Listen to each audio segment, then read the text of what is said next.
Hello, what's up, what's up? Ayan, nagpe-prepare ako ngayon ng dyan yung ako nasa langit. Ayan, medyo okay na din. Ako nasa langit na. Parang kukunin na ako ni Lord. So, kukunin na ako ng liwanag. Ayan, nagpe-prepare ako ngayon ng basta something siya. Tapos magdidikdik tayo. Kasi yung mga times, wala kami pandikdik dito. Basta ano yung matirang para sa mo, di ba pandikdik. Ganun talaga ang buhay. And that is very poor and very sad. Magbibigyan natin ng kulturan. Pero wait lang, magdidikdik na. Hanap lang ako ng bakanting lote. Okay, ganda ang buhay. Ganun talaga ang buhay. Kapag talaga masanay. Actually nga, kunyari na tayo, kung may patuloy tayo, kunyari, tayo niya sa TV lang. May product placement ba? May product placement tayo. Tapos punta tayo sa kabila. Ay, dito nga pala, dapat pala punta pa tayo kay Auntie. Kalimutan ko pumunta kay Auntie. Yung mas Auntie. Auntie Lassie. Auntie Lassie. Hindi ko alam pangalan niya. Basta kung ano itong tawasan. Parang mix. Itong tawasan at saka ni Papa Alhaida. Ito tayo kay Auntie. Bigyan na natin yung gamot ni Auntie. Si Auntie kayo mas Auntie. Auntie Lassie. Auntie Lassie. Next sama lahat.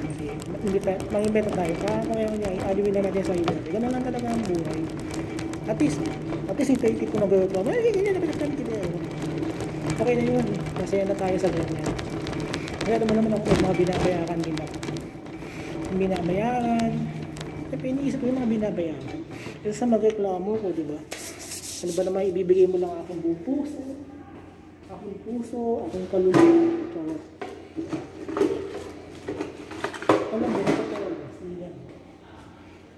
Paano mo talaga? Yung nataga mag-nursing promise. Ewan ko ba? Sabi ko pag kaya nga namili na ako ng mga may properties. Yun talagang target ko. Mamili na mga may properties. Tapos mamili ulit ng mga may properties. Talagang target ko.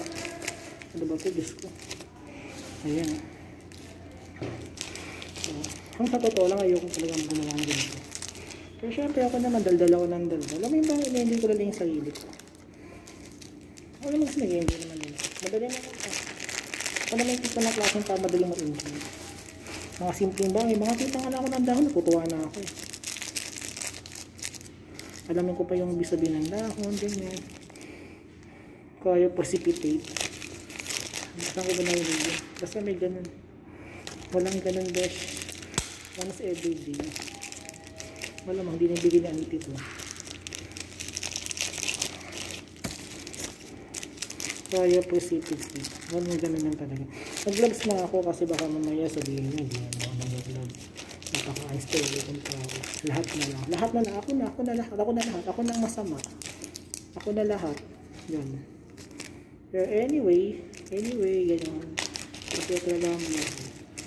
Ay, naku, Diyos ko. Alam mo na ito po, gusto ko talaga mag-deliver ko sa bed. Kasi may sarili kang mundo, may sariling awit, may sariling watawat, may sariling pagkatao. Makabuluhan sa akin ang saligang batas ng Republika ng Pilipinas. Laging itatampok, bibigyan buhay. May voice ko pa. Luway mo tang ina yung taon na yun. Ayun kasi natanda ko dati ng third year kami, third year high school. Kung nasa first section ka, first section ako. First section ako, hindi lang ako panipaniwala. First section ako dati. Ayan. Dati, nasa first section ako. Kailangan daw pag nasa first section ka, dapat memorize mo yung panatang makabayan. Kaya ako kasi, alam mo tipo, ang hina talaga sa memorization ka. Pero pag lagi ko nang ginagawa, hindi ko na nakakalimutan. Buti lang, napunta sa akin panatang makabayan. Alam mo, dati nga sa college na high school namin, mayroon pa kaming tawag doon, saligang batas. Aba, malay ko sa saligang batas na yan. Nag-nursing nga ako, wala naman saligang batas.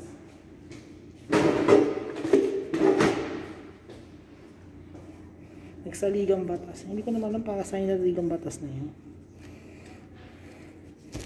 Kasi alam ko naman wala namang batas. Ang batas ay nasa isip lang. Okay. Kasi wait lang, magpunta muna ako dito sa bahay. Kasapin ko lang siya ha. Okay. Natapos na natin yung pagbibigay ng swerte sa iya. Wow, wowie! Wow, wowie! Dati na nanood ako. Wow, wowie. Gusto ko yung show na yun. Magpapamigay ng pera. Ewan ko, namumukha lang talaga akong pera. Gusto ko yung show na yun, nagpapamigay ng pera. Yung ba alam dati, ay di ba ka-birthday ko si Willie Rebillame? Masabi daw, lahat ng mga ka-birthday ni Willie Rebillame, ha? Ha? Food King? Yes. Hindi ko na mahalan. Yan. Basta yun, hindi daw sa pamimigay ng pera. Sabi ng mama ko, pumunta ka. Mga lahat ng kabirthday ni Willie Rebillame may 1,000. So, diba? Eh, syempre, hindi manibod dati. Malaking pera na nun. Nagbebenta ka na ng kidney nun. Gambay kidney. Kidney beans. Ganun. Panahon na yun, nagbebenta. Kailangan mo mabenta ng kidney para nasa 5,000. Eh, panahon ng ni Gloria. Ito joke lang. Pero yung panahon ni Gloria, paano naman ako naghihirap? Kasi dati, yung college ako, tatrabaho din ako. Masaya. Gusto ko yung gano'n. Masaya ako sa mga cooking bagya. Yan. So, ganun lang. Wow, wow. Basta yun. Basta birthday Willie Rebillame. Nagpapamigay ng ng swerte at saya. Tapos, way back, siguro. Alam mo, tapos sabi ko sa kasama ko, uy, hindi ka punta natin si kasi pakita na lang. Alam mo, buwis yung kasama ko. Ako na lang. Sabi lang, hindi. Kung alam ko lang, hindi na ako napasama. Sana may 10,000 ako ng araw na yun. Yun naman yun, tapos pagdating na palibo. Hello, welcome to AC. Ganun talaga commercial. Isa natin ating kaikitan sa buhay. Ay, naku, Diyos ko. Ang pinatapos na. Ano po mo siya nakakata? Ito yung ayun.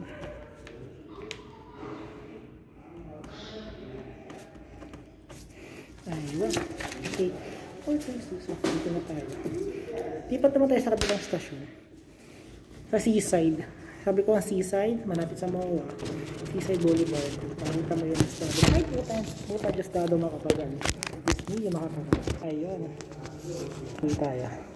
Ayan. At yun.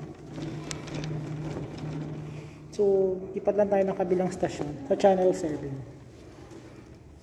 Is where you belong. Hey, mga lumilipat na artista. Mga hindi sikat na artista. Alam mo ba dati, nung high school yata ako, may mga klase ako na hindi makipag-away sa mga TV station na yun. Wala naman sila mga stocks. Oo, wala naman sila mga stocks doon sa mga TV station na yun. Nakikipag-away sila. Ako nga na may stock, hindi ako nakipag-away. Ako nga na may stock. Wala nga ng TV station. TV5. TV5. Noon pa kayo ng TV5. Ako lang nanonood ng TV5. Sa musiko, mukhang fan siya ng TV5. Ay, patay ka. Fan siya ng TV5. Yung alam ng mga nagluluto, yung mga kaldero. Yung pang alas 12 na madaling araw. Pinapanood niya sa yun. Kaya pinatutunan niya. Yung Shop Japan. Nagbibigay sa butong mundo. Ganun. Alam ko, isolation si 421. Isolation siya. Andun nga ako. Pero hindi naman yung pagkain niya. Andun na yun. Oo, ganun talaga. Ay, wala na, epal. Wala na, epal na. Pampa. Hindi. Dito. Ha? Bigay tayo ng gamot, ha? 4-2. Si Baba. Ito si Baba ba? Ito ba sila mabait? Ano yung anak ko lahat ng tao mabait? Guys. At yun. Balik tayo. Wala lahat ng tao mabait. Wala naman tayong pinanganak na masama. Naniniwala ako sa kasabihan. May kasabihan po tayo. Ang bata mo kulit, pinag-iisa. Hindi seryoso, naniniwala ako sa gano'n. Mukha lang akong gago, pero naniniwala ako lahat ng tao mabait. Pero pang pinasama na. Depende sa sitwasyon. Siyempre, ikaw. Kasama ng pinagdaraanan mo, tapos biglang ganun din. Okay, 420 naman tayo. Si 420, ay, may na kaya ito. Lahat kasama na natin tayo. Ayan. Bigyan natin ng isa. Ito na pala si ano. Pasok mo rin, nasa door na yung right. Lay. Boom, boom, lay. Next room. Bigyan tayo ng next room. Okay. Mixing hold ko ha. Tapos, okay. 7 o'clock. Isa na lang. Ay, hindi na pala si mga ano. Solo ni ma'am. Ma'am, ngiti ka naman sa camera.